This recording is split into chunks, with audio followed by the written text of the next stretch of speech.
Seat দিয়ে আপনারা আমাদেরকে কিনতে পারবেন না। দয়া করে ক্ষমতামুখী হইয়েন না।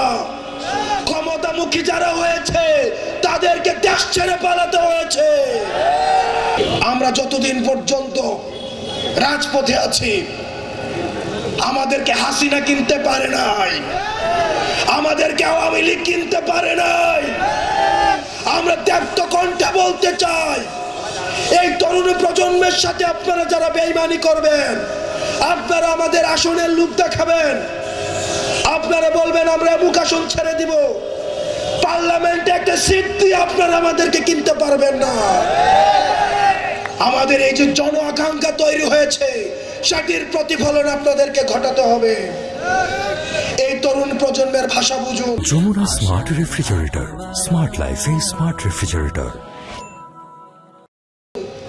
আমরা বলতে চাই, প্রবীণ রাজনীতিবিদ আপনারা যারা রয়েছেন, আপনাদের অভিজ্ঞতা রয়েছে, আপনাদের ত্যাগ রয়েছে। গত 16 বছর ধরে আমরা দেখেছি আপনাদের নির্যাতন এবং নিপীড়নের মধ্য দিয়ে যেতে হয়েছে। প্রবীণদের যে অভিজ্ঞতা এবং নতুনদের যে ভয়হীন মনোভাব, এই দুইটার মিথস্ক্রিয়ায় 24 পরবর্তী বাংলাদেশ বিনির্মাণ করতে হবে।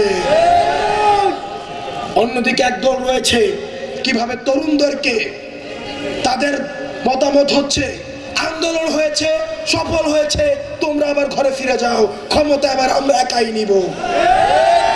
আমরা বলতে চাই, দয়া করে ক্ষমতামুখী হইয়েন না। ক্ষমতামুখী যারা হয়েছে তাদেরকে দেশ ছেড়ে পালাতে হয়েছে।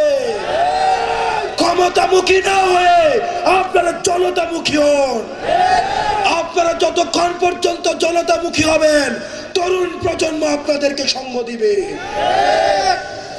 প্রিয় দেশবাসী, আপনারা জানেন এই জুলাই গণ অভ্যুত্থানের পূর্বে আমরা তরুণ প্রজন্ম আমরা স্তরে স্তরে প্রতারিত হয়েছি।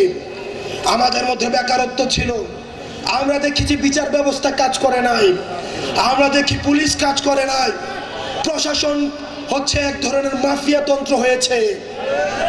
প্রশাসনের মধ্যে মাফিয়া তন্ত্র ছিল, বিচার ব্যবস্থা গণভবন থেকে নিয়ন্ত্রিত হতো।